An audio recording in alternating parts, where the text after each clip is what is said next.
What's shaking, folks? Back with another reaction, back with some more Tori Amos, and we're going back to Little Earthquakes, 1992.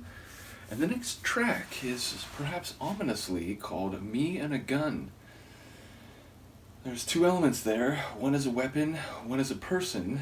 I suppose there could be any number of directions this could go. If there's another person who is the target both of the individual and the weapon, then it perhaps has a, let's say, murderous tone to it. It could be more self-directed. It could be not so much related to the firing of the gun, but perhaps, what the gun represents to this person.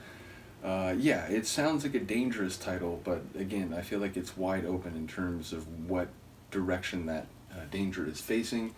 Let's listen to it. This is Tori Amos, Me and a Gun, from the 1992 album Little Earthquakes. 5 a.m. Friday morning, Thursday night, far from sleep. I'm still up and driving, can't go home, obviously. So I'll just change direction, 'cause they'll soon know where I live. And I wanna live. Got a full tank and some chips. There's me and a gun and a man on my back. And I sang Holy, Holy as he buttoned down his pants. You can laugh, it's kind of funny, the things you think times like these. Like I haven't seen Barbados, so I must get out of this. Yes, I wore a slinky red thing. Does that mean I should spread for you, your friends, your father, Mr. Ed? It was me and a gun and a man on my back.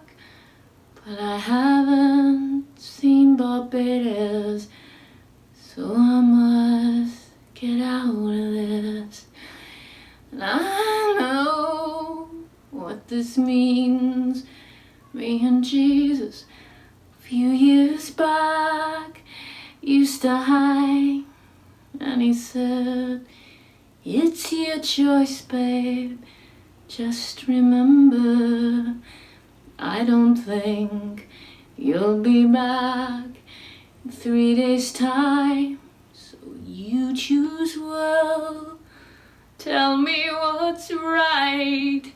Is it my right to be on my stomach or Fred Seville? It's me and a gun and a man on my back. But I haven't seen Barbados, so I must get out of this. And do you know Carolina, where the biscuits are soft and sweet? These things go through your head when there's a man on your back. You're pushed flat on your stomach. It's not a classic Cadillac. Me and a gun and a man on my back. But I haven't seen Barbados, so I must get out of this. I haven't seen Barbados, so I must get out of this.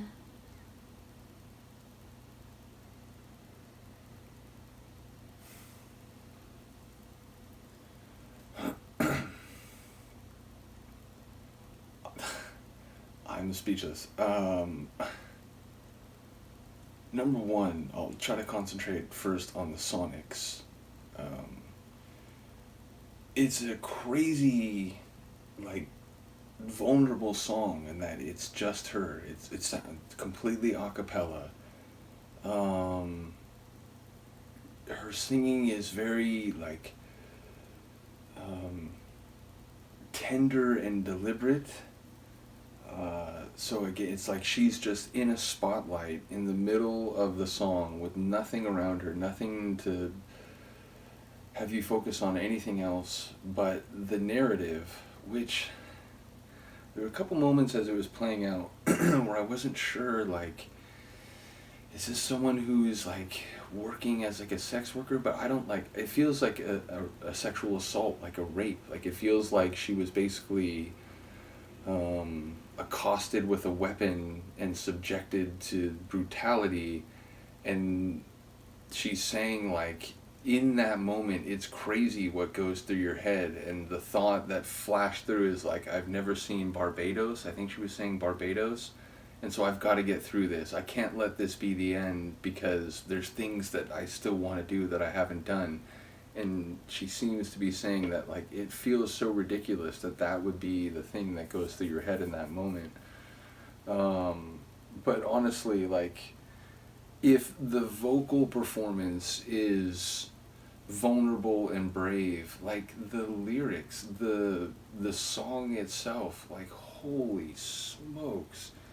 Again, I may not be reading that correctly, but either way, it feels like someone who's in a situation where they're being exploited, if not overtly assaulted. And so it's like the most brutal of experiences through the eyes of the brutalized. It's just, I wasn't prepared for that. There were a couple points as I was going through this album, there were people saying, man, there's one coming up. I'm curious to see, how he reacts to it, or, what other people say. I'm going to assume this was the tune that people were referring to by implication. I mean, that's just crazy. That is a heavy tune that is sonically light as air. I'm not even sure, like, how to process everything. Again, I may be misunderstanding the narrative, but whether or not it's an actual, like, a forced assault, it sounds like someone who's in a position where they're hanging on to anything that they can in the hope that at some point they won't be in this position anymore. Position, like, both physically and conceptually. Yeah, I don't know. I tend to babble when I hear an intense, crazy, or a fantastic piece. I think this tune could apply to all those adjectives, or rather they could apply to this tune. So I'll end it here, but honestly, I'm curious to hear what people have to say. And shout out, I forget who it was in the moment. I feel bad, but someone commented a couple days ago, and this is the kind of reminder that I do appreciate. Sometimes people just say, like, hey, it's been 10 days or something. It's like, I get it, I'm trying to get to everything, but it doesn't always happen exactly as quick as I or other people would like. But someone made a comment that, like, Tori Amos, she's still just waiting at her piano. And it's like, oh, okay, yeah, I do need to get back to her. So yeah, shout out to that comment. And ultimately, really curious to hear what people have to say about this. In the moment, I think there may be one more tune. Let me briefly check. Yeah, it's the title track. So we have one more tune, and it is the album title track. And I'm now looking at the artwork, which I forgot was in the folder. So yeah, ultimately, it's been a cool album. I do appreciate the chance to catch up on someone who I've known about for a very long time. Once again, shout out to Nigel for sharing the Tori material. In any case, let me know what you think. I will see you next time. Peace.